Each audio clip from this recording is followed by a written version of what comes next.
This is Brown Girl Beauty NYC. My name is Jazz and welcome back to my channel.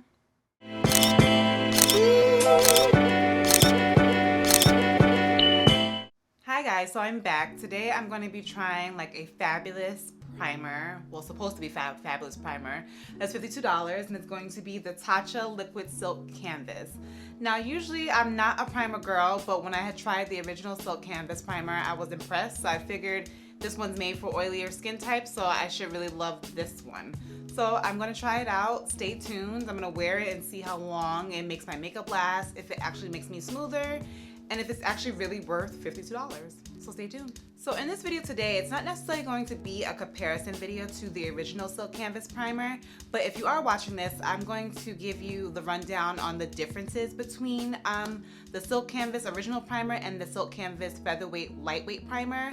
If you ever try the original primer, it has more of a putty, kind of like a putty like clay. I hate to say clay, but a texture that's a little bit thicker on the skin.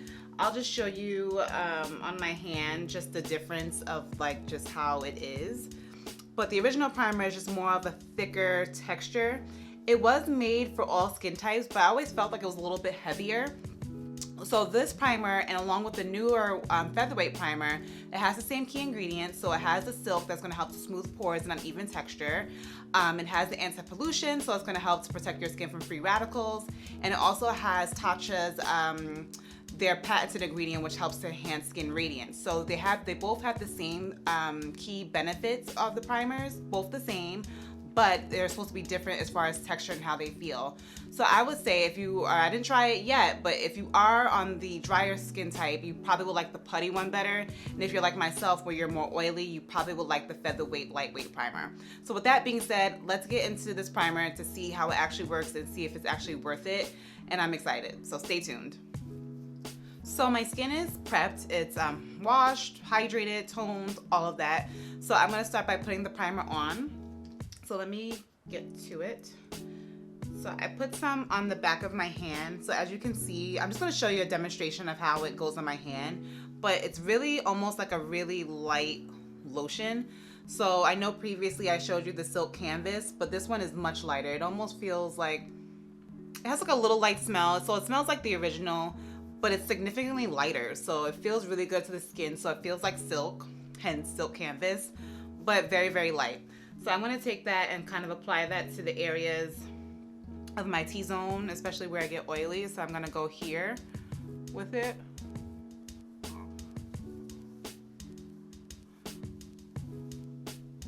I'm gonna bring the camera closer a little bit. So I put some there, and I'm gonna put some in my forehead because that's where I get like a little oily too. But it actually feels like butter. So one thing I liked about this primer when I felt it, when I picked it up at Sephora, was that it didn't feel like all like so demifficone. So it gives you that silk base where it feels really smooth, but not heavy where it feels like your makeup's gonna slide right off. So I put the primer on, and I'm going to do my foundation. I'm not sure what foundation I'm gonna wear today, but let me see. I think I'm probably gonna do the Milani today to see how that goes and see if it goes on smooth. So as you can see, it doesn't leave any like film, because I know sometimes with the original Silk Canvas, if you put too much, you kind of look a little bit like white. But this one doesn't have any residue left at all, and my skin feels really soft. So let's get to applying my foundation just to see if it does go on smoother, if I feel like it looks a little bit better. And then we'll see how it looks when I'm finished. And I'm definitely gonna come back midday to see if my oils are controlled, if my makeup still looks the same as for when I first apply it. So I'll be right back. So I'm gonna go with my Milani foundation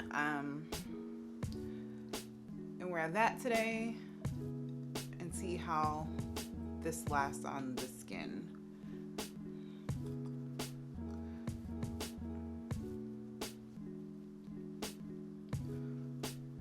So far, the foundation is just going on like it normally would.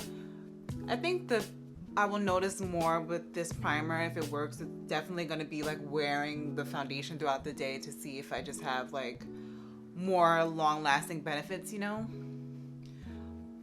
But upon applying, The foundation's like going on normally. I always make sure that, you know, my skin's always prepped. So I think the deciding factor for me is definitely gonna be like how long my foundation lasts, how oily I get throughout the day, and all of that. So I'm gonna just do my face and then come back, and then I'm gonna just give you guys a midday update to see how like my skin is looking, if I'm smooth and blurred, how I look after I do my makeup, and then just giving you like kind of the full-on 8-hour wear test. I think that'll make more sense. Okay, so I'm back. I did my whole face, put my foundation on, and it feels really smooth. It feels really good. So I'm gonna come back probably for like a midday update, probably like 4 hours in between. Then I'll come back at the end of my day to see how everything is still wearing and see if everything is matte and still smooth. So stay tuned for my updates. So this is a midday update. Right now, the sun is bright, it's sunny. And so far my skin looks good. It's nice and glowy. Not oily yet, just a nice glow. So stay tuned. Probably in 4 more hours will be my end of day update. Hi guys, so I'm back. It's been about 12 hours. I had like the longest day ever, but I was actually able to see how this primer actually did under my skin. And I had to blot like once or twice today, and I'm actually a little bit like oily. It's not so bad, but I thought, you know, just for the price of the luxury and like Tatcha, I definitely thought it would be a little bit more long lasting. I'm gonna be honest, if I felt like this primer was worth $52, I probably would say it's not. There are definitely like dupes out there that can probably do the same like job as this primer did. And I'll be honest, I actually like the original version better. I don't know if the fact that it was a little bit thicker, that it actually like smoothed things out a little bit more and kind of made it more long lasting, but I prefer the original version, which is opposite of what I thought would happen. I thought I would like the featherweight, lightweight version more, but I actually prefer the original. So do I say like, do you must have this primer? I probably would say no, but I think it's definitely worth going out and getting a sample and trying it for yourself. But those are just my thoughts. Like I'm a little like greasy here, and it's not like as smooth as I thought it would be, but that's just my honest opinion. So let me know what you guys think. If you're gonna try this primer, get a sample from Sephora. But be sure to like this video. Please subscribe if you haven't done so already, and I will see you guys next time. Bye.